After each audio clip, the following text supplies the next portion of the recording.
সকালে এবং সন্ধ্যায় কবরের জীবনে, কবরের বারজাখের জীবনে সকালে এবং সন্ধ্যায় ফেরাউন এবং তার অনুসারীদেরকে জাহান্নামে তাদের থাকার জায়গাটা দেখানো হয়।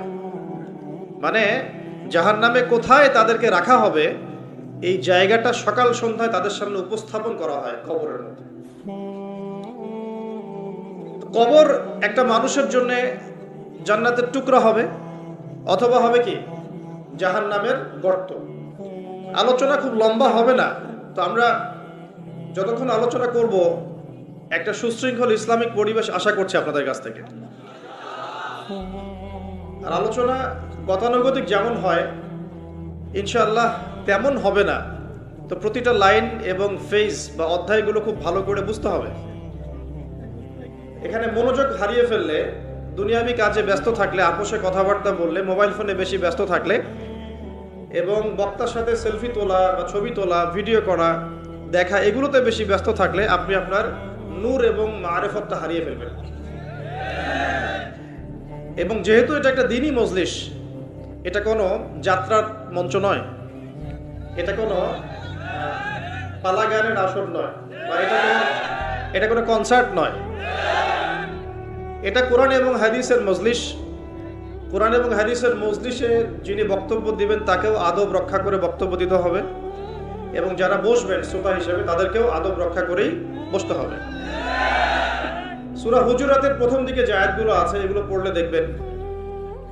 বলে রাখি, সূরা হুজুরাত হচ্ছে সামাজিকতার সূরা। এই সূরার উপর আমল করলেই একটা ইসলামিক সমাজ প্রতিষ্ঠিত হওয়া সম্ভব। সূরা হুজুরাত শুধু একটা সূরাই যথেষ্ট। এই সূরার প্রথম দিকের আয়াতগুলোর মধ্যে আল্লাহ রাব্বুল আলামিন বলেছেন, একটু পড়ে দেখবেন বাসায় গিয়ে। রাসূলুল্লাহ সাল্লাল্লাহু আলাইহি ওয়াসাল্লাম যখন কথা বলেন, তোমরা তার কণ্ঠস্বরের উপরে তোমাদের কণ্ঠস্বরকে উঁচু করো না। লা তারফাউ আসওয়াতাকুম ফাওকা সাওতিন নবী, তোমরা নবীর কণ্ঠস্বরের উপরে তোমাদের কণ্ঠস্বরকে উঁচু করো না। কি হবে? আন তাহবাতা আমালাকুম ওয়া আনতুম লা তাশউরুন, এই কণ্ঠস্বর উঁচু করার কারণে তোমাদের সমস্ত নেক আমল ধ্বংস হয়ে যাবে, তোমরা টেরও পাবে না। মানে কবর গিয়ে দেখবে কোন আমল নাই, ডিলিট। কখন ডিলিট হয়েছে? যখন আদবের খেলাফ কাজ করেছে। তো এখন রাসূল সাল্লাল্লাহু আলাইহি ওয়াসাল্লাম নেই, ঠিক আছে। নবীর ওয়ারিশগণ কি আছেন? নবীর ওয়ারিশগণ কারা? আম্বিয়ায়ে কেরাম। আম্বিয়ায়ে কেরামের ওয়ারিশ কারা? উলামায়ে কেরাম, তাই তো? নবীর ওয়ারিশগণ কাদেরকে বলা হয়? উলামায়ে কেরাম। নবীগণ যে মিরাস রেখে গেছেন, এটা তারা টাকা পয়সা সোনা দানা রেখে যান নাই, তারা রেখে গেছেন আল্লাহর দ্বীনের জ্ঞান। এই জ্ঞান অর্জন করেন আলেম ওলামারা। তারা যখন কোরআন এবং সুন্নাহ থেকে সেই আল্লাহ এবং সেই রাসূলের কথাই আপনাদের সামনে ব্যাখ্যা করে শোনাবেন ও উপস্থাপন করবেন, তখন কোরআন এবং সুন্নাহর কথার সামনে কি কণ্ঠস্বর উঁচু করা যাবে? এই সেন্সে আমি বলেছি, আমি আমার ইন্টারপ্রিটেশন থেকে বলেছি যে যেখানে কোরআন এবং সুন্নাহর আলোচনা হয় সেখানে দুনিয়াবি কাজ, কথা এবং উচ্চস্বরে কথাবার্তা বলার ঠিক না, শোভা পায় না। হ্যাঁ, যদি এটা কনসার্ট হতো আপনি বলতে পারতেন। এখানে কি আর্টসেল কোনো পারফর্ম করছে? এখানে কি ওই যে কোন জানি একটা মহিলা এখন বাংলাদেশে আছে, আপনারা তো জানেন, মাশাআল্লাহ সবই তো জানেন। শুনলাম যে তার কনসার্টের নাকি পেমেন্ট 20 থেকে 30 লক্ষ টাকা। আচ্ছা, সুবহানাল্লাহ। একজন ইমামের বেতন দেওয়ার সময় আমরা হিসেব করি, তাই না? 10,000 টাকা, 8,000 টাকা, 2,000 টাকা বাড়াতে আমাদের কলিজা কাঁপে। একটা ওয়াজ মাহফিল হবে, সেখানে দেখা যায় যে একজন আলোচক আসবেন, তার হাদিয়া তোহফা দেওয়ার ক্ষেত্রে আমাদের হিসেব করতে হয়। এবং যখন একটু রাউন্ড ফিগার চলে যায়, যে একজন বক্তার হয়তো লাগছে 20, 30, 40 ইত্যাদি, তখন অনেক সমালোচনা হয় যে তারা ধর্ম ব্যবসা শুরু করেছে। তো এটা কিসের ব্যবসা হচ্ছে এখন বলেন? এটা কিসের ব্যবসা? এটা ওয়ান কাইন্ড অফ কি সংস্কৃতির নামে আমরা যুব সমাজকে জেনা শেখাচ্ছি। এবং একটু দাঁড়ান, আমি বলি আগে, প্রত্যেকটা কথাই ঠিক ঠিক বললে তো আমি কনসেন্ট্রেট করতে পারবো না। আর আমি একটা কথা বলি যে দেখুন, কোরআন সুন্নাহর কথাগুলো আমরা ঠিক বললেও ঠিক, না বললেও ঠিক, ঠিক কিনা বলেন? এই তো, কোরআন এবং সুন্নাহর কথাগুলো আমরা ঠিক বললেও ঠিক, না বললেও ঠিক। তো যাই হোক, দেখেন, একটা এলাকার মধ্যে যুব সমাজদেরকে একত্রিত করে সেখানে যখন একজন নগ্ন অর্ধনগ্ন মেয়ে নাচবে গাবে, তো এখান থেকে নিশ্চয়ই যুব সমাজ অনেক উপকৃত হবে, যুব সমাজের বেকারত্ব দূর হয়ে যাবে, যুবকদের নৈতিক অবস্থার উন্নতি হবে, তাই না? তারপরে যুবকরা ন্যায় শিখবে, হ্যাঁ, হালাল জিনিস শিখবে, তাই না? যুবকরা ইনশাআল্লাহ জাতিকে নেতৃত্ব দেওয়ার যোগ্যতা অর্জন করবে, তাই নয় কি? যদি তাই না হয়ে থাকে তাহলে এত টাকা পয়সা খরচ করে আমরা এগুলো কেন করি? আমরা কি চিন্তা করেছি যে ইসলাম একটা পরিপূর্ণ জীবন ব্যবস্থা না অসম্পূর্ণ? তো ইসলাম যদি একটা পরিপূর্ণ জীবন ব্যবস্থা হয় তাহলে ইসলামে কি সংস্কৃতি নাই? পরিপূর্ণ মানে কি? পরিপূর্ণ মানে হচ্ছে যে বিষয়টা এমনভাবে পরিপূর্ণ, একটু বুঝাই, যে গ্লাস, যদি এক গ্লাস পানি, এই গ্লাসটা কি পরিপূর্ণ? না, খালি আছে। যদি টইটুম্বর থাকতো যেখানে সামান্য কিছু প্রবেশ করার বা সামান্য কিছু বের করার কোনো সুযোগ নাই, সেটাকে বলা হয় কি? পরিপূর্ণ। এখন আপনি কোরআন পুরোটা ঘেঁটে ফেলেন, আপনি একজন হিন্দু ভাই হন বা খ্রিস্টান ভাই হন, বুদ্ধিস্ট হন বা মুসলিম হন, বা আপনি কোনো ধর্মই মানেন না, একজন নাস্তিক মনে করেন, কথার কথা বলছি, আমি উদাত্ত আহ্বান জানাচ্ছি আপনি কোরআনটাকে স্টাডি করেন। আমি আপনাকে বলছি না যে একদম পরিপূর্ণ মুসলিম হয়ে যান, এটা কিন্তু আমি বলছি না। আমি বলছি আপনি কোরআনটাকে স্টাডি করেন, স্টাডি করে দেখেন যে কোরআনে এমন একটা বিষয়ে বাকি আছে কিনা যেটা মানবতার জন্য প্রয়োজন। এমন একটা কোনো বিষয় বাকি আছে নাকি? মানুষের জীবনে কয়েকটা ক্ষেত্র থাকে, ইবাদত বন্দেগীর জীবন থাকে যেখানে আপনি ইবাদত বন্দেগী করবেন, নামাজ, রোজা, হজ, যাকাত, আধ্যাত্মিকত্ব, আল্লাহর মারেফত অর্জন, আল্লাহর ওলি হবেন, পরকালে জান্নাতে যাবেন। এই তো মানুষের ইবাদতের একটা জীবন থাকে, মানুষের একটা পারিবারিক জীবন থাকে। পারিবারিক জীবনে আপনি পরিবারকে ডিল করবেন, সন্তান সন্ততি প্রতিপালন করবেন ইত্যাদি। সামাজিক জীবন থাকে একটা, সামাজিক জীবনে আপনি সমাজের মানুষের সাথে ডিল করেন, মোয়ামেলাত থাকে আপনার। কি বলবো, আমরা as a social human being আমরা সমাজে অনেক কাজ করি যেগুলো আমাদেরকে সামাজিক হতে শেখায়। একসাথে আমরা একটা সমাজ গড়ি, একে অপরের পাশে দাঁড়াই, একে অপরের দুঃখ কষ্ট ভাগাভাগি করে নেই। একটা পলিটিক্যাল লাইফ থাকে যেখানে আপনি আল্লাহর এই জমিনের মধ্যে আল্লাহ পাকের দ্বীনের প্রচার প্রসার করবেন, বা আপনি মানুষের মধ্যে ন্যায়ের মানদণ্ডে বিচার ফয়সালা করবেন। এই তো একটা মানদণ্ড থাকে। আপনার সাংস্কৃতিক জীবন থাকে, আপনার ইকোনমিক সেক্টর থাকে, আপনি ব্যবসা বাণিজ্য করবেন, চাকরি বাকরি করবেন। মানুষের জীবনে এরকম কয়েকটা সেক্টর দিয়ে গঠিত: পরিবার, ইবাদত, আপনার আধ্যাত্মিকত্ব, আপনার সমাজ, আপনার রাষ্ট্র, আপনার এই যে সংস্কৃতি, আপনার অর্থনীতি। এগুলোই তো, বাইরে আর কিছু লাগে? একটা মানুষের জীবনের এই কয়েকটা ফেজ থাকে, অধ্যায় থাকে, এবং আমাদের সবার জীবনে কিন্তু এই অধ্যায়গুলো আছে, আলহামদুলিল্লাহ। এখন আপনি কোরআনটাকে অনেস্টলি পড়েন, নিরপেক্ষভাবে পড়বেন, পক্ষপাতিত্ব করে নয়, নিরপেক্ষভাবে কোরআনটাকে স্টাডি করে দেখেন যে এমন একটা বিষয় কোরআনে বাকি আছে কিনা যেটা একটা মানুষের জীবনে চলার পথে প্রয়োজন হয়। যদি দেখেন যে একটা বিষয় বাকি নাই, তাহলে বুঝতে হবে এই কিতাব সাধারণ কোনো কিতাব নয়, এটা মহাবিশ্বের মহাস্রষ্টা আল্লাহর পক্ষ থেকে নাযিল হয়েছে। আর যখন আপনি বুঝতে পারবেন যে হ্যাঁ এটা আল্লাহর পক্ষ থেকে এসেছে, তখন আপনার একটাই কর্তব্য, এর সামনে আত্মসমর্পণ করা। এর নাম ইসলাম। হাদিসের মধ্যে চলে যান, দেখবেন নবী সাল্লাল্লাহু আলাইহি ওয়াসাল্লামের হাদিস, এই যে মিশকাতের কথাই বলছি, মিশকাতুল মাসাহি বইয়ের মধ্যে দেখবেন যে মাথার চুলটাকে কিভাবে আঁচড়াতে হবে এর জন্য আলাদা একটা অধ্যায় আপনি পাবেন। কিভাবে ইস্তেঞ্জা করতে হয় পাবেন, ইস্তেঞ্জা মানে পেশাব পায়খানা, কিভাবে গোসল করতে হয়, হায়েজ নিফাসে কি করতে হবে, খাবেন কিভাবে, আপনি ঘুমাবেন কিভাবে, পোশাক পরবেন কিভাবে, নামাজ পড়বেন কিভাবে, জিকির কেমন করে করবেন, কি জিকির করবেন, কোরআন তেলাওয়াত কিভাবে করবেন, কেন করবেন, ফজিলত কি, সুন্নাতের চর্চা কিভাবে করবেন, পরিবার কেমন করে গঠন করবেন, কোথায় আপনি রিজিকের সন্ধান করবেন, হালাল খাবেন না হারাম খাবেন, হালাল খেলে কি হবে, হারাম খেলে কি হবে, সামাজিকভাবে আপনি কিভাবে চলবেন, সমাজের মানুষের সাথে কিভাবে মেলামেশা করবেন, অন্যের হক নষ্ট করলে কি হবে, ঠিক আছে, আপনি রাষ্ট্র কিভাবে চালাবেন, আপনার সংস্কৃতি কেমন হবে, পোশাক কেমন হবে, এভরি সিঙ্গেল মানে ইনিশিয়েটিভ, এভরি সিঙ্গেল সেক্টর, যেটাকে আমরা বলি এভরি সিঙ্গেল সেক্টর কোরআন এবং হাদিসের মধ্যে ডিটেইলস বর্ণনা করা আছে। সুবহানাল্লাহ। এখন যখন আপনি এটা জানলেন, কোরআন এবং সুন্নাহ পরিপূর্ণ, যার দলিল হচ্ছে সূরা মাইদার 3 নম্বর আয়াত, আল্লাহ পাক বলছেন আল ইয়াউমা আকমালতু লাকুম দীনাকুম, আজকে আমি তোমাদের জন্য দিনটাকে পরিপূর্ণ করে দিয়েছি। ওয়া আতমামতু আলাইকুম নি'মাতি, তোমাদের উপর আমার নিয়ামতকে পূর্ণতা দিয়েছি। ওয়া রাদিতু লাকুমুল ইসলাম দীনান, এবং তোমাদের জন্য দ্বীন ইসলামকে মনোনীত করে আমি আল্লাহ সন্তুষ্ট হয়ে গেছি। বলেন সুবহানাল্লাহ। আর এই আয়াতটা নাজিল হয়েছে বিদায় হজের ভাষণের সময়। বিদায় হজ কখন হয়েছে? 23 বছর পর, যখন নবী সাল্লাল্লাহু আলাইহি ওয়াসাল্লাম দীর্ঘ 23 বছর দাওয়াতি কাজের মধ্য দিয়ে দিনটাকে পরিপূর্ণতা প্রদর্শন করেছেন, প্রতিষ্ঠা করেছেন, তারপর এই আয়াত নাজিল হয়েছে। এখন ইসলামে কি সাংস্কৃতিক হেদায়েত নাই? আছে। যদি তাই থাকে তাহলে আমরা কেন এমন সংস্কৃতির চর্চা করব যে সংস্কৃতি আমাদের মধ্যে জেনা ছড়িয়ে দিবে, যে সংস্কৃতি আমাদেরকে নগ্ন মেয়ে আমাদের সামনে উপস্থাপন করছে, যে সংস্কৃতি আমাদের যুব সমাজকে যৌন সুরসুরির দিকে প্রলুব্ধ করছে, আমরা কেন সেই সংস্কৃতির চর্চা করব? আমাদের কাছে কি ইসলামিক সংস্কৃতি নাই? একটু ঠান্ডা মাথায় ভাবেন, সংস্কৃতির কি প্রয়োজন আছে? আপনার কৃষ্টি এবং কালচার মনন, আমরা বলি মন আর মনন, এটা বিশ্বের বুকে আপনি পরিস্ফুটন ঘটাবেন, গোলাপের মতো ফুটে উঠবে মনন। আমাদের কি দাড়ির সুন্নত নাই? আমাদের টাকনুর উপরে কাপড় পরার সুন্নত নাই? আমাদের ঢিলে ঢালা তাকওয়ার পোশাক পরার সুন্নত নেই? আমাদের মা বোনদের পর্দার সুন্নত নাই? আমাদের এই যুব সমাজ যারা তোমরা মানে পশ্চিমা সংস্কৃতি অনুসরণ করছো, আর তোমাদের জন্য কি রাসূলুল্লাহ সাল্লাল্লাহু আলাইহি ওয়াসাল্লামের লেবাস এবং পোশাকের কোনো সুন্নত নাই?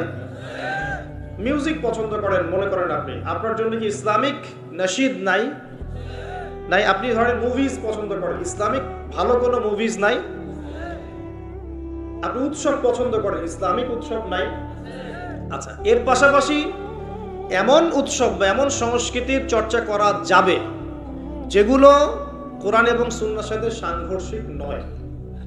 হতে পারে সেটা দেশীয়, হতে পারে সেটা সামাজিক, হতে পারে সেটা আমাদের দীর্ঘদিন ধরে চলে আসছে চিরায়ত কোনো ট্র্যাডিশন। সেটার চর্চা অবশ্যই করা যাবে যদি সেখানে এমন কিছু না থাকে যেটা কোরআন সুন্নাহর সাথে সাংঘর্ষিক। যদি সেখানে এমন কিছু থাকে যেটা কোরআন সুন্নাহর সাথে সাংঘর্ষিক, তাহলে কি করা যাবে? এই যে বিগত 31 অক্টোবর, সম্ভবত তারিখটা 31 অক্টোবর 2022, হ্যাঁ 31 অক্টোবর 2022, সারা বিশ্ব জুড়ে একটা চরম শিরক এবং জাহেলিয়াতে পূর্ণ উৎসব পালিত হয়েছে, এবং যার ছোঁয়া আমাদের তাওহীদের দেশেও লেগেছিল। তার নাম হচ্ছে কি? হ্যালোইন উৎসব, যেটা টোটালি একটা পশ্চিমা কালচার, এবং সেটা দিয়ে ভূত সেজে মানুষ ঘুরে বেড়াচ্ছে। দেখেন নাই? এখানে একটা স্ট্যাচুকে প্রমোট করা হচ্ছে না? মানুষের স্বাভাবিক যে আকৃতি আল্লাহ পাক দিয়েছেন, এখান থেকে সে ভূত হতে যাচ্ছে, প্রেতাত্মা হতে যাচ্ছে। খ্রিস্টানরা বলছে যে এটা আমাদের, এটা আমরা পালন করতেও লজ্জা লাগে আমাদের, কিভাবে মুসলিমরা করলো আমাদের বুঝে আসলো না। খ্রিস্টানরা কথা বলছে, আমার কথা না, খ্রিস্টানরা কথা বলছে। তো এটা যদি কোরআন সুন্নাহর সাথে সাংঘর্ষিক হয় তাহলে কি আমরা এটা পালন করব? আর বাই দ্য ওয়ে একটা কথা বলতে ভুলে গেছি, যখন এই উৎসব চলছিল তখন কিন্তু কোনো ঘুমটাওয়ালা এর প্রতিবাদে 2টা লাইনও ফেসবুকে লিখে নাই। লিখেছে? হ্যাঁ, তারা ঘ্রাণ সম্পর্কে ঠিকই লিখেছে, তারা কিন্তু ঘ্রাণ ইস্যু নিয়ে খুব সোচ্চার। তাদের চোখের সামনেই হ্যালোইন উৎসব হয়ে গেছে, একটা লাইনও লেখার সাহস পায় না। কারণ লিখলে কি হবে? লিখলে ওই যে ভিতরে আযাব ভোগ করতে হবে, রিয়াল আর কথা বলবে না, ব্যাস, দ্যাটস অল। 2013-14 থেকে নিয়ে 22 পর্যন্ত ইয়েমেনের হামলায় প্রায় 3.5 লক্ষ মানুষ মারা গেছে, যার মধ্যে 60 to 70% মানুষ হচ্ছে শিশু।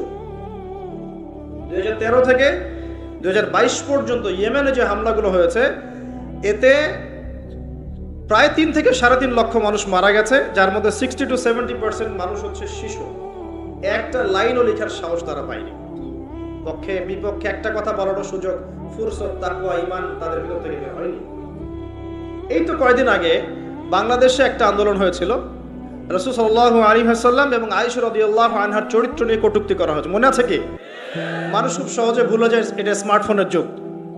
স্মার্টফোনের যুগ মানে কি? মানুষ খুব সহজেই ভুলে যায়। এই কারণে আপনি যখন কিছু কাজ করবেন, কাজগুলোকে খাতায় লিখে নেবেন, এতে করে মনে থাকবে, আদারওয়াইজ আপনি ভুলে যাবেন। এটা স্মার্টফোনের যুগ। আর এই ফোনটার নাম স্মার্ট হলেও এই ফোনটা খুব একটা স্মার্ট নয়। কথা বুঝতে পারছেন? বরং ফোনটা আমাদের দিন দিন আনস্মার্ট করছে আমাদেরকে। তো দেখুন, কয়েকদিন আগে এটা হয়েছে, এবং সেই আন্দোলনে দেখা গেছে আলেম ওলামা তো অবশ্যই, অনেক পলিটিক্যাল লিডার্স এবং আমাদের জেনারেল ভাইরাও কিন্তু রাস্তায় নেমে মিছিল করেছিল, মনে আছে? এই তো কয়েকদিন আগেই, এটা মেবি জুন জুলাই সামথিং এরকম হবে। আর তখন কিন্তু তাদের কেউই কোনো প্রতিবাদ করে নাই। যা করেছে যৎ সামান্য, এবং যারা এটার প্রতিবাদ করেছে ওদেরকে তারা বলেছিল জায়েজ নয়, না জায়েজ, এসব প্রতিবাদও করা যাবে না। সুবহানাল্লাহ। মনে আছে কি? মনে করায় দিই। তারপরে আমাদের মধ্যপ্রাচ্যের অনেক বড় বড় রিনাউন্ড শায়েখ, অনেক বড় বড় রিনাউন্ড শায়েখ, যাদের নাম শুনলে আমরা আসলে তাদের শ্রদ্ধাটা ঠিক মতো করতে পারি না। তাদের যে পরিমাণ জ্ঞান প্রজ্ঞা আল্লাহ পাক দিয়েছেন, এটা অর্জন করতে আমাদের মনে 100 বছর লেগে যায়। এরকম বড় বড় অনেক শায়েখ হঠাৎ করে হারিয়ে গেলেন, নাই। কোথায়? ওই যে আন্ডারগ্রাউন্ড।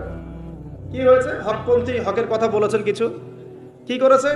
ওই সিনেপ্লেক্সের এগেনস্টে কথা বলেছে, অশ্লীলতার বিরুদ্ধে কথা বলেছে, হ্যাঁ, পর্দার খেলাফ কিছু হচ্ছে এটার বিরুদ্ধে কথা বলেছে, কনসার্টের এগেনস্টে কথা বলেছে, সব আস্তে আস্তে নাই মাইনাস। তো তারপর দেখা গেছে তাদের পক্ষে একটা লাইন লেখার মতো ফুরসত এদের হয়নি। এরকম অসংখ্য ইস্যুজ আছে যখন তাদেরকে খুঁজে পাওয়া যায় না, কিন্তু যখন এরকম ঘ্রাণের মতো কোনো ইস্যু বের হয় যার সাথে আমাদের সম্পর্ক আছে, হঠাৎ করে গর্ত থেকে বের হয়ে বলে দেবে যে খারেজি, যে খারেজি। সুবহানাল্লাহ, সুবহানাল্লাহ। সারা বিশ্বে দেখুন, সারা বিশ্বে মুসলিম কান্ট্রিগুলোর দিকে তাকিয়ে দেখুন, অলমোস্ট এভরি সিঙ্গেল মুসলিম কান্ট্রিতে আজকে মুসলমানরা নির্যাতনের শিকার। ঠিক আছে? এই সিরিয়ায় দেখেন, ইয়েমেনে দেখেন, ইরাক ইরানে দেখেন, আপনি যে উইঘুরদেরকে দেখেন, রোহিঙ্গাদেরকে দেখেন, আফগান তো আছেই। আফগান নিয়ে কথা বলা যাবে না ওদের সাথে, বিকজ তাদের মতে যারা পশ্চিমাদের এগেনস্টে যুদ্ধ করেছে ওরা খারেজি ছিল। অতএব আপনি ওটা নিয়ে কথা বলতে যায় না, আপনার পিছেও খারাজির টাক লাগিয়ে দিন। কথা কি বুঝতে পারছেন? এ কারণে বিগার ইস্যুস, সারা ওয়ার্ল্ডে মুসলিমদের দুরবস্থা, ইকোনমিক স্যাংশন, শেষ জামানার চলমান ফিতনাগুলো, কান্ট্রিতে ইকোনমিক যে দুরবস্থা দেখা দিচ্ছে, মুসলিমদের উপর টর্চার, নির্যাতন, উম্মার বিভক্তি, এই যে বড় বড় ইস্যুসগুলো আছে, এগুলোর সময় চুপ, দেখতে পারবেন না, খুঁজে পাবেন না। যখনই দেখবেন এমন কোনো শব্দ বা ইস্যুস জোর করে বের করা যায় যেটাকে নিয়ে কথা বললে ইসলামিক একটা ফ্লোকে থামিয়ে দেওয়া যেতে পারে, তখন দেখবেন গর্ত থেকে মাথা বের করে বলছে এই যে খারেজি। সমাজদার গেলে ইশারা কাফি। আর কিচ্ছু বলতে যাচ্ছি না, শুধু মনে রাখবেন একটা কথা, যে কোরআন এবং সুন্নাহর সাথে গাদ্দারি করে পৃথিবীতে কেউ টিকে থাকতে পারলেও আল্লাহর কাছে টিকতে পারে নাই। কোরআন এবং সুন্নাহর সাথে গাদ্দারি করে দুনিয়াতে অনেক কিছু অ্যাচিভ করা যেতে পারে, কিন্তু আল্লাহ পাকের পরকালে আর কবরে কোশ্চিনকালেও পার পাওয়া যাবে না। শুধু দিনের ফিকহি মাসআলাগুলোই বোঝেন আর ইকোনমিক বিষয়গুলো বোঝেন না, ওয়ার্ল্ড অ্যাফেয়ার্স বোঝেন না, ওয়ার্ল্ডের মুসলিমদের জিওপলিটিক্স বোঝেন না, ইসলামিক মুসলিম কান্ট্রিগুলোর উপর যখন নির্যাতন নেমে আসে কথা বলতে পারেন না, নবীর অবমাননায় কথা বলতে পারেন না, নিষ্পাপ বাচ্চা কাচ্চাকে হত্যা করা হয় তখন কথা বলতে পারেন না। সুবহানাল্লাহ। এবং চোখের সামনে শিরকি কুফরি উৎসব হয়ে যায়, একটা কথা বলতে পারেন না। ঘ্রাণ ইস্যুতে এত কথা আপনার, কোথায় ছিল এই কথাগুলো যখন এইসব ইস্যুগুলো সামনে ছিল? সুবহানাল্লাহ। এখান থেকে এক শ্রেণীর মানুষের একটা ভিতরের চরিত্র আপনি খুঁজে পাবেন। মনে রাখবেন, ইসলামের বাহ্যিক শত্রুর চাইতে ভিতরের শত্রুর ক্ষতিকর দিক বেশি। ইসলামের বাহ্যিক শত্রুদেরকে আমরা স্পষ্ট চিনি, তাদের সাথে ফাইট করা সহজ, কিন্তু ভিতরের শত্রুদের সাথে ফাইট করা ডিফিকাল্ট। এই জন্য এই যুগে বাইরের চোখ দিয়ে যা দেখবেন সেটা সবসময় সত্য নয়, ভিতরের চোখ দিয়ে আপনাকে দেখা শিখতে হবে। আপনাকে খিদির আলাইহিস সালাম হতে হবে। কোন খিদির? মুসা আলাইহিস সালাম বলছেন নৌকা কেন ফুটা করলেন? যে নৌকা পার করে দিল, আমাদেরকে নদী পার করে দিল, ওই নৌকা ফুটা করলেন? এই বাচ্চাকে হত্যা করলেন কেন? নিষ্পাপ বাচ্চা। এই দেয়ালটা নির্মাণ করলেন কেন? 3টা প্রশ্নের উত্তরে খিদির আলাইহিস সালাম বলেছেন, আলাম আকুল লাক, আমি কি তোমাকে বলি নাই ইন্নাকা লান তাসতাতিআ মা'ইয়া সাবরা, তুমি আমার সাথে ধৈর্য ধরতে পারবে না? আমি নৌকা ফুটা করেছি এই কারণে, যদি নৌকা ফুটা না করতাম তাহলে এই নৌকা পরবর্তীতে হাইজ্যাক হয়ে যেত, কারণ ওই সমুদ্রে জলদস্যু ছিল, ভালো নৌকা হলে হাইজ্যাক করে ফেলতো, তাই ফুটা করে ফেলেছি। বাচ্চাকে কেন হত্যা করেছি? নিজের ইচ্ছায় করি নাই, আল্লাহর হুকুমে করেছি, কারণ আল্লাহ পাক আমাকে জানিয়েছেন এই বাচ্চা যদি বড় হতো, বড় একটা কাফের হতো এবং সে তার পিতা মাতাকেও কুফরিতে নিয়ে আসতো। দেয়াল কেন নির্মাণ করেছি? বিকজ দেয়াল হচ্ছে এই বাড়ির 2 জন এতিম বালকের দেয়াল। এই দেয়ালের নিচে গুপ্তধন আছে, যদি নির্মাণ না করতাম মানুষ টাকা পয়সা নিয়ে চলে যেত। নির্মাণ করেছি, পরবর্তীতে যখন এটা বড় হবে এই গুপ্তধন তারা পাবে। এই তিনটা ঘটনায় কোথায় আছে? সূরা কাহফের মধ্যে। কোন সূরা? সূরা কাহফ। সূরা কাহফের মধ্যে ঘটনা আছে।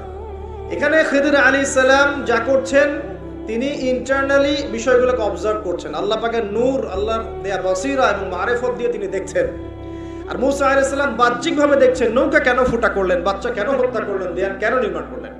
কথা কি বুঝতে পারছেন? তো এখানে বাহ্যিক দৃষ্টি এই যুগে চলার জন্য আপনার জন্য যথেষ্ট নয়। আপনাকে খিদির আলাইহিস সালামের মতো ইন্টারনালি আপনাকে পিউরিফাইড হতে হবে, ইন্টারনাল অবজারভেশনের দরজাটা খুলতে হবে। একটা বিষয় বোঝেন, আলোচনা একটু হাইট হচ্ছে আমি বুঝতে পারছি, মনোযোগ ধরে রাখতে হবে। এখানে বিষয়টা হচ্ছে, যে যুগে ফিতনা ছড়িয়ে পড়বে, এমন ভাবে ফিতনা ছড়িয়ে পড়বে যে ফিতনাগুলো একদম সভ্যতার মতো। এখন কি সেরকম ছড়িয়ে পড়েছে না? নাকি এটা বোঝানোর জন্য আবার নতুন লেকচার দেওয়া লাগবে? তখন এই ফিতনাময় পরিবেশে আপনি খিদির আলাইহিস সালামের মতো দূরদর্শিতা সম্পন্ন হতে না পারলে পথ হারিয়ে ফেলবেন।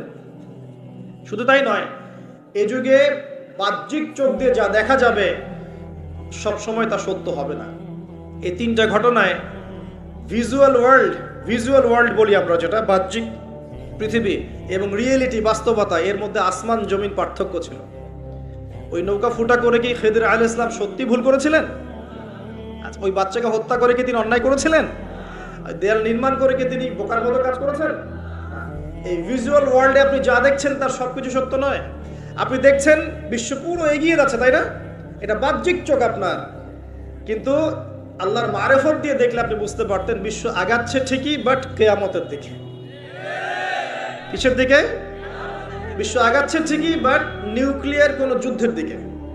এখন বলবে ভবিষ্যৎবাণী করে দিল নিউক্লিয়ার যুদ্ধ হবেই তো বলি না, বলেছি হওয়ার মুখোমুখি অবস্থা দাঁড়িয়ে আছে। যে কোনো মিলিটারি অ্যাফেয়ার্স যারা পড়াশোনা করে, ভালো মানের পলিটিশিয়ান যারা ইন্টেলেক্ট রাখেন মাথার মধ্যে, শিক্ষিত সমাজ এবং মিলিটারি অ্যাফেয়ার্স যারা বোঝেন, তাদেরকে জিজ্ঞাসা করে দেখি যে আবু তো আদনান ভাই একটা লেকচারে বলেছিল যে সারা ওয়ার্ল্ড নাকি নিউক্লিয়ার যুদ্ধের দ্বারপ্রান্তে দাঁড়িয়ে আছে, কথাটা কতটুকু সত্য? তারা অ্যান্সার দিবে ইনশাল্লাহ। দেখেন, এই শিক্ষিত সমাজ অ্যান্সার দিবে ইনশাল্লাহ। তাকে জিজ্ঞেস করতে যায় না যে বিষয়ে কোনো জ্ঞানী রাখে না।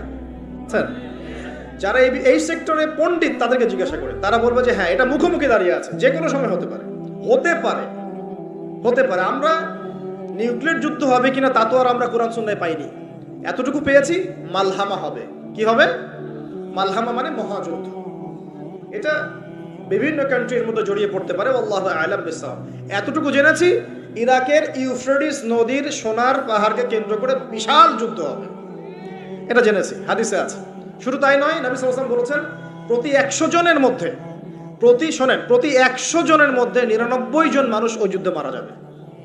যারা যুদ্ধে অংশ নিবে তাদের কথা বলা হচ্ছে। মুসলিমদেরকে বলা হচ্ছে তোমরা ওই সম্পদে হাতও দিবে না। ওই সম্পদ নেওয়া তো দূরের কথা, ওখানে হাতও দিতে যেও। আপনার কথা কি বুঝতে পারছেন? তো দেখছেন বিশ্ব এগিয়ে যাচ্ছে, কিন্তু আমরা বলছি যে একটা নিউক্লিয়ার ওয়ারের দিকে এগিয়ে যাচ্ছে। দেখছেন ইকোনমিক্যালি আমরা খুব সমৃদ্ধ হচ্ছি, সারা বিশ্ব, তাই না? কিন্তু বিশ্বের অনেক দেশ, বিশ্বের অনেক কান্ট্রি ইকোনমিক্যালি এখন একটা দুরবস্থার সম্মুখীন হয়ে আছে। এটা রিয়েলিটি আর ভিজুয়াল ওয়ার্ল্ড এক জিনিস নয়। আপনি দেখছেন মেয়েরা খুব এগিয়ে যাচ্ছে, একদম ওই যে স্টেজে উঠে নাচানাচি করছে, অধিকার আন্দোলন এভরিথিং, তাই না?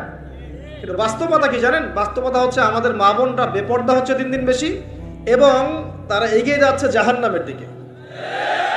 নবীজি বলেছেন এই কথাই, শেষ জামানায় এক শ্রেণীর নারী বের হবে, নিসাউন, মহিলা, ক্যাসিয়াতুন, যারা কাপড় পরে থাকবে, আরিয়াতুন, তারপরেও নগ্ন হবে, কাপড় পরেও নগ্ন থাকবে, এবং তারা অন্যকে আকৃষ্ট করবে, যে সিডিউসড করবে, এবং অন্যের দিকেও আকৃষ্ট হবে, মানে নিজেও সিডিউস হবে। তো এই শ্রেণীর মেয়েরা কি এখন বের হয়নি? নবীজি বলেছেন এক শ্রেণীর মেয়ে বের হবে, পুরুষের পোশাক পরে থাকবে। কিসের পোশাক? পুরুষের পোশাক। এখানে শুধু বাহ্যিকভাবে পুরুষের পোশাক নয়, বাহ্যিকভাবে তো পুরুষের পোশাক পরেছেই অনেক আগেই।